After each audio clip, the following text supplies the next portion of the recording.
what you've built is this really great in-person experience at the Portrait Masters conference. And how do you then go from pivoting that to an online experience? That was I mean, again, going back to what I was saying before, having done that pivot and how do we bring that experience online? We did do the demo stage. So we filmed a lot of them at our studio. We rented Peter Hurley's studio in Chelsea, and we were supposed to Hmm. go, and then all of a sudden New York went on full lockdown. Where if we did go, we would have You'd to be be put stuck on there. foreign. Oh, we Or would good? you be? Yeah, yeah, yeah. Oh, sorry. Yeah, we'd be stuck there. And so we had to we hired a production team in New York. We zoomed in, our producer zoomed in, and we had a couple other zooms going in, and we did it that way. And so we worked with the instructors Man, and the production team there to create not only, I think we did 3 or 4 demo stage presentations, but we did 3 or 4 talks from instructors, and then we did 2 of the shootouts. Now the shootouts were something, and again, it kind of goes back to let's create. What are we going to do to make this really cool? And one of the ideas was shootouts.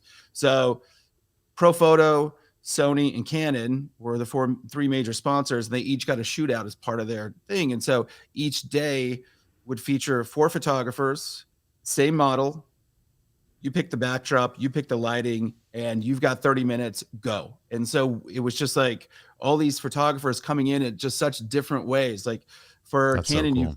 you had Laura Jade, you had Susan Stripling, and just their styles alone are so different. And so Yeah, everybody just gets a different way to look at things. Peter Hurley was one of them, and Carl Ferguson, who was amazing, was also one of them. And it's just like everybody has their own style, and everybody lights a little bit different. Every poses a little bit different, and so you could kind of take something from each one and go like, oh, I can use that. I can use that. Oh, that's great. I love how he or she does that. So the photo shoots, the shootouts were probably the best thing we did for on the online side.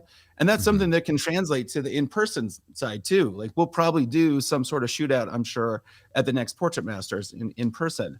But those shootouts every day really brought a different energy. And the other thing that was just so amazing, and again, you kind of stumble on stuff as you go because the online conference world is brand new. Most people, people weren't doing these, before March yeah, 1st yeah. last year. So you're kind of like writing it as you go along. And so the one thing that we found that was really cool was that with our platform, it's just really a player in a chat box, but we had the instructors be in the chat room while their program was going so they could answer questions and go back and forth with the audience. So we had like 1,500 people in the chat room, and the instructor was just going back and forth.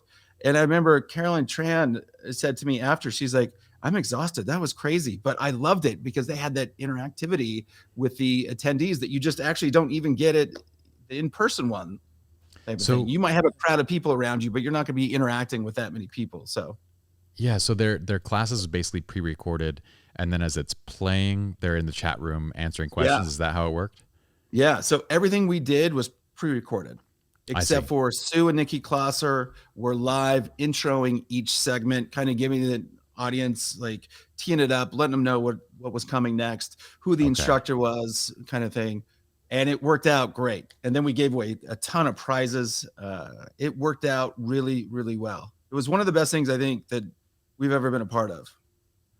I feel like given you have Craig and yourself behind this, it's kind of the perfect team to figure out how to get this all to work because that sounds like a logistical nightmare in terms of it was it was crazy. And when it first happened, we said, all right, let's just go to back to our natural instinct, which was we'll bring everybody in and we'll just do it live over 3 days, kind of like mhm, what we did in Creative Live.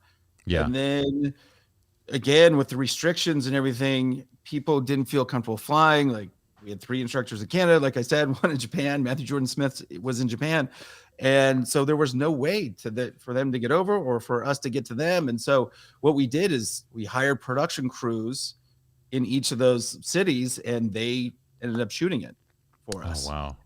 and it worked out great. And like you said, we brought like, it was edited well, it was lit well, it was like, it was just a different experience. And I thought it worked out so much better than if we would have done it live, figured out a way to Yeah. do it live.